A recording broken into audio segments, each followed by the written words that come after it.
Hi, my name is Kat and this is Vegan Diver Kat. Today I'm doing a much requested video which is all about shark nets. Now I have a podcast which you can check out on any podcast playing device where I have interviewed a couple of experts to do with the shark net situation here in Queensland. I highly recommend you listen to the podcast I did with Scott Wallace, Jonathan Clark, as well as Envoy Cull. Envoy Cull is a new movie coming out. There is a trailer available right now, which you should definitely check out. And I got to talk to the director, Andre, as well as one of the people featured in the film, Holly, who's a marine biologist. So head on over, listen to that. But here, this video is a bit of an overview about what shark nets are and what is happening on the coast of Australia.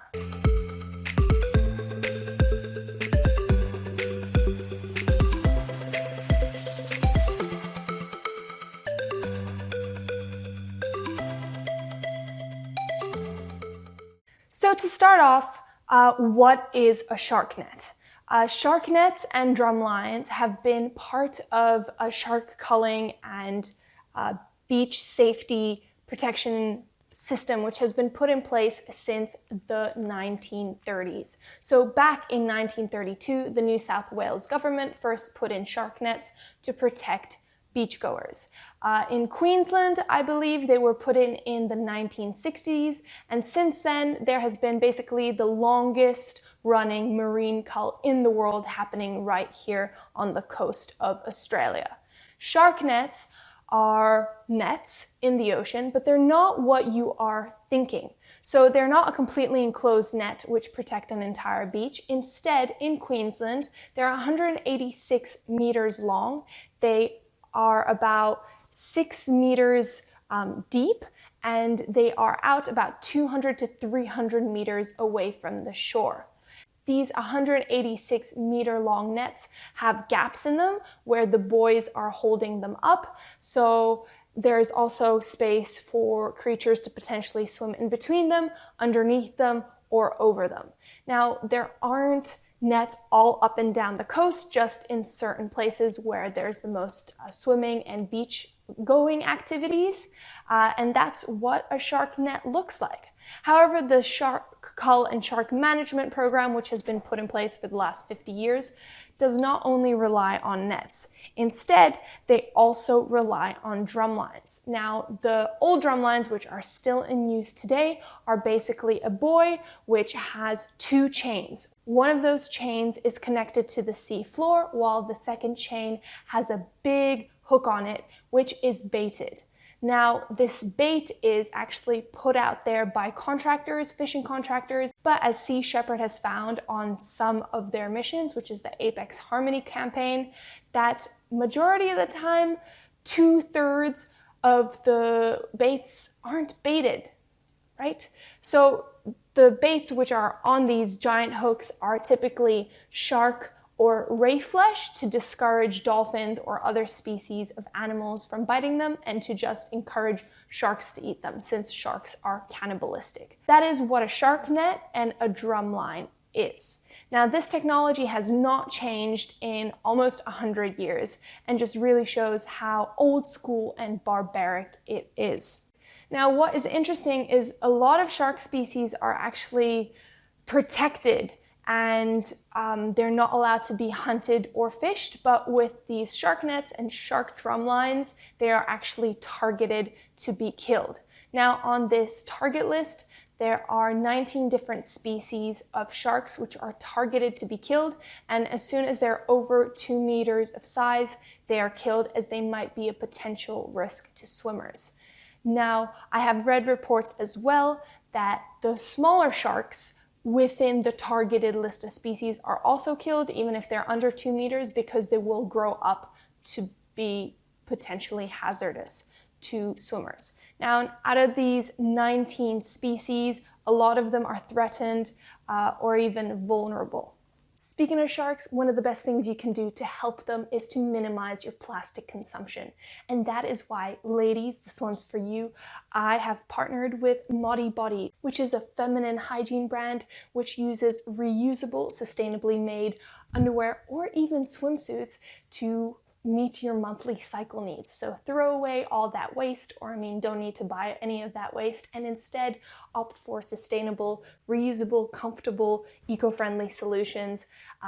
So many different options you can pick from, but head down below, link in description, Vegan Diver 10 for 10% off your first purchase. So head on down and back to sharks. Why are we talking about this? The purpose of the shark nets, according to the Queensland government or the Australian government in general, is to protect beachgoers from sharks. Now, currently, last year there were about 40 shark attacks in the whole of Australia. Now, if we look at the facts, at the data, plenty of scientists have said there is no evidence that the shark nets or drum lines have made the beaches any safer. And the senior shark campaigner at the Australian Marine Conservation Society has stated that there is no science backing the shark nets and drum lines, and that they are ineffective at keeping bathers safe. A lot of it has to do with the false sense of security of shark nets or drum lines being out there, since people assume that they're these fully enclosed nets, while a lot of the Australian population do not actually know that these shark nets are out there. When I was living up in Cairns, I spoke to some of my friends who are scuba diving instructors out on the reef, and actually pointed out the big buoys which are floating off the coast of Queensland, and they didn't know that those were actually drum lines. So luckily, 9 News and many other outlets have been picking up these stories about what is actually happening in our oceans, and Envoy Cull is showcasing and really putting a magnifying glass on the shark nets here in Australia. If you want to learn more, I highly recommend you also check out Holly Richmond's documentary, which is the Shark Nets film. She's a marine biologist who has spent her time documenting the impacts of these shark nets. Now, why are we talking about these shark nets? So just since 2016, 800 animals have been killed and caught by these shark nets. Now, we are not only talking about sharks, we're also talking about plenty of other species of creatures.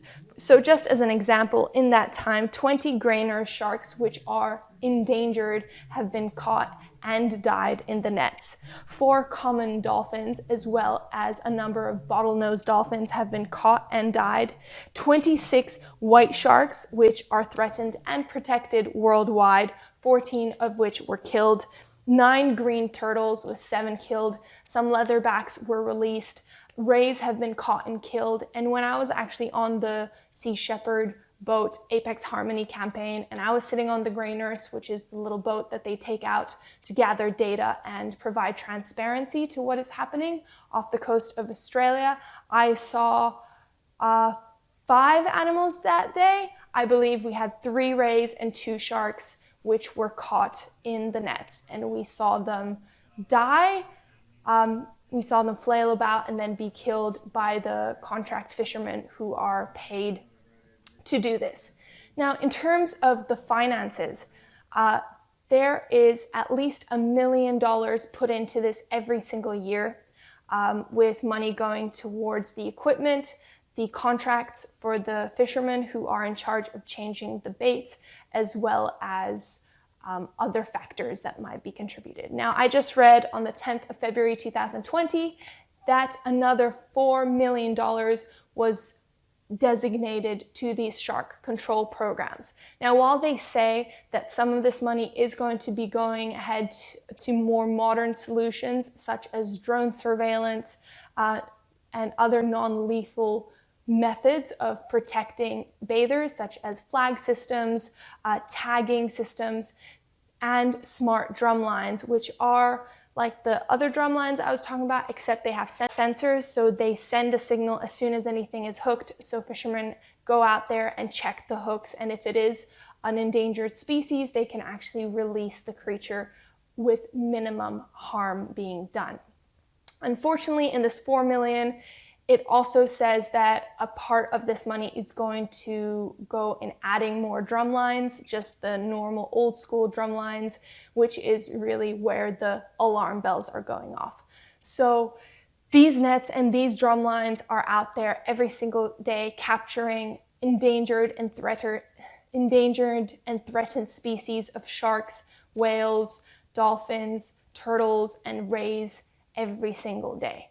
Now, the problem with these systems is even when an endangered species is caught, it may take up to 3 days for the ship to return to actually check the nets and the drum lines, by which point many of the creatures would have perished within the nets or have died on the actual hooks. So Sea Shepherd has collected footage of turtles being hooked by the hooks, dolphins being hooked by the hooks, very endangered scalloped hammerheads wrapped up in nets. While the nets are designed to capture sharks over 2 meters in length, they also capture just about anything which swims into it. In Queensland, around where I lived in Brisbane, every year at least 1 or 2 humpback whale calves actually get entangled in the nets. This always makes Australian-wide news and is the kind of little push that people get to remove the shark nets from the oceans. However, it's not just the whales that we need to protect, it is the sharks and all the other species. As you guys know, sharks are apex predators and very vital for the health of our ecosystems. And contrary to common opinion, the more sharks often actually means more fish and a thriving ecosystem, since they keep everything in balance. So I have mentioned what shark nets are, where they are placed all up and down the coast, what is their intended purpose, but what is actually happening, as well as the stats associated with the deaths every single year, and the non-lethal alternatives, which is tagging, drones, or in general, shark safety. If you are nervous about sharks, I highly recommend you watch my video about how to get over the fear of sharks, which I just made last week. But the good tips, which are shared by all Queensland and worldwide essentially, is do not swim at dusk and dawn, swim in clear water only, don't swim near where fishermen discard their fish offcuts, and yeah, just be smart and shark safe. Just realize that when you are entering the ocean, even though your chance of getting bitten is very, very, very, very small, it's still there, and we are in the shark's environment. Now, if you have any more questions about shark nets, make sure to let me know down below. If you are wanting to get involved, make sure to check out the Envoy Cull film, or maybe donate to the Apex Harmony campaign with Sea Shepherd, who's doing amazing work to educate people, bring transparency to the data gathered of how many sharks are actually dying every single year, and campaign to get these shark nets removed. Because yeah, we need to keep our people safe, of course. However, if the scientists have said over and over again, shark nets are ineffective, we have to help the politicians make those calls to remove those nets.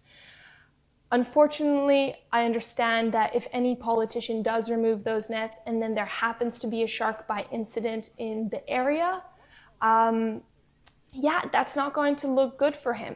But we cannot help that. We don't know what, that's not going to look good for him, and that is very unfortunate. However, the data has shown that there's a very small chance of actually getting bitten by a shark, so we should help preserve our oceans and yeah, not have these barbaric killing devices which have been unchanged for almost 100 years. Thank you guys so much for watching. If you have any questions, let me know down below. Make sure to join the family on the Ocean Pancake Facebook page.